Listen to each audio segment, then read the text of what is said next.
శ్రీ మహాగణాధిపతయే నమః. అపార కరుణా సింధుం జ్ఞానదం శాంతరూపిణం శ్రీ చంద్రశేఖర గురుం ప్రణమామి ముదాన్వహం. దేవుని స్వరము ప్రథమ భాగము ప్రవచించిన వారు శ్రీ కాంచి కామకోటి పరమాచార్య శ్రీ శ్రీ శ్రీ చంద్రశేఖరేంద్ర సరస్వతి మహాస్వాముల వారు.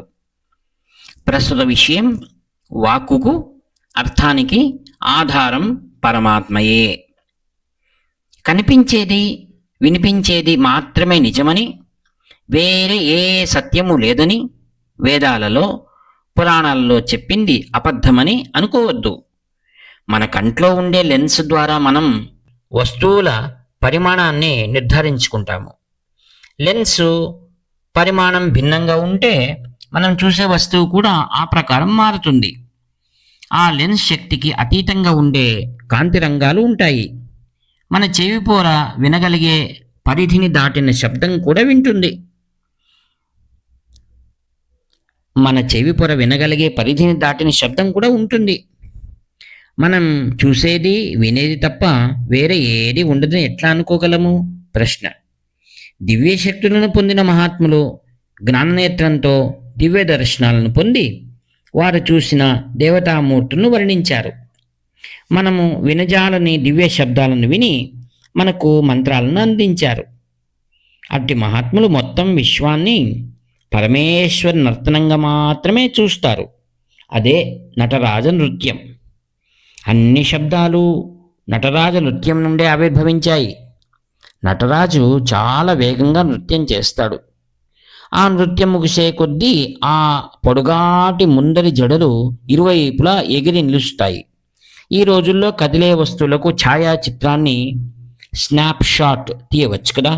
అట్లాగే దేవశిల్పి కూడా నటరాజ పొడువాటి జడలు పక్కలకు ఎగురుతున్న త్వరితగతిని అలాగే అందిపుచ్చుకొని చక్కగా చెక్కి విగ్రహాన్ని చేశాడు. ఇదే మనం కన్నులతో చూడగలిగే నటరాజ విగ్రహం. మన చెవులు వినజాలని శబ్ద ప్రపంచం కూడా ఆయన నుండే వస్తుంది.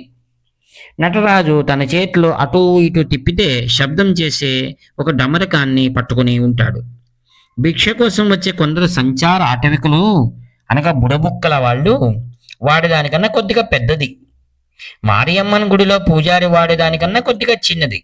దీన్ని ఢక్క లేదా ఢమరుకం అని అంటారు. వివిధ నృత్యాల అంతంలో సిగపాయలు పక్కలకి ఎగిరి నిలిచినట్టు వివిధ తాళాల ప్రకారం ఢక్క విచిత్ర శబ్దాలను చేసేది. విశ్వకర్మ ఒక భౌతికమైన ఆకృతికి శిల్పం చెక్కగలిగినట్టే ఆ డక్కా శబ్దం విని నందికేశ్వరుడు వాటికి మహేశ్వర సూత్రాలు అని పేరు పెట్టాడు.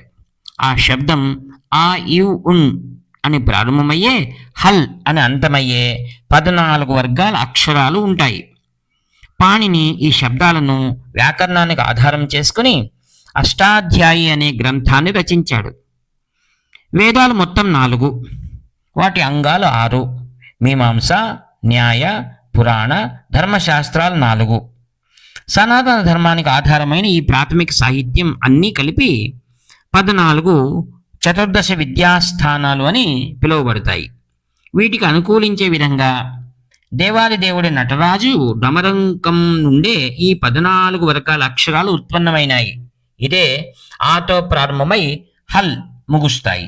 దీనివల్ల వ్యాకరణ నియమం ప్రకారం అల్ అంటే అన్ని అక్షరాలు సూచింపబడతాయి.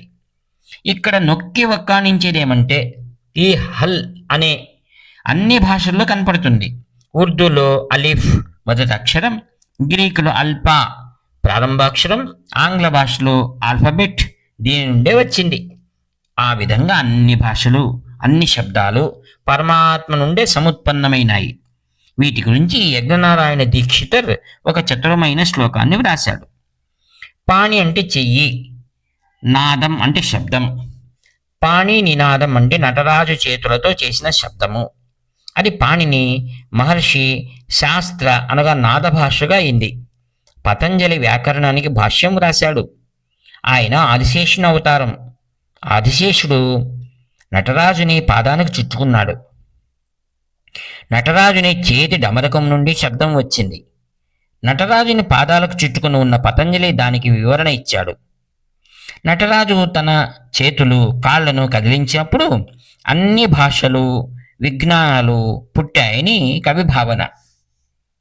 ఆదౌ పాణినినాదతోక్షర సమాం నాయోపదేశేన యః శబ్దానామనుశాసనాన్యకలయ శాస్త్రేణ సూత్రాత్మనా భాష్యం తస్య చ పాదహంసకరవైః ప్రౌఢాశయం తం గురుం శబ్దార్థ ప్రతిపత్తి హేతుమనిషం చంద్రావతం సంభజే.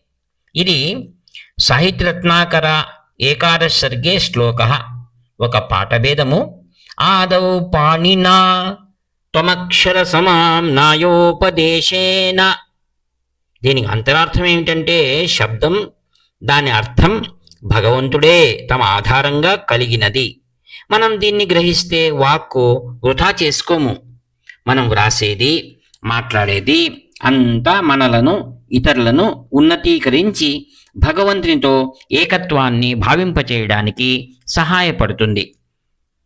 హరి ఓం తత్సత్. ఇట్లు వ్యాఖ్యాత మీ ప్రీతమ నేస్తము నివర్తి నాగభూషణ శర్మ. హర హర శంకర, జయ జయ శంకర. 7483229249.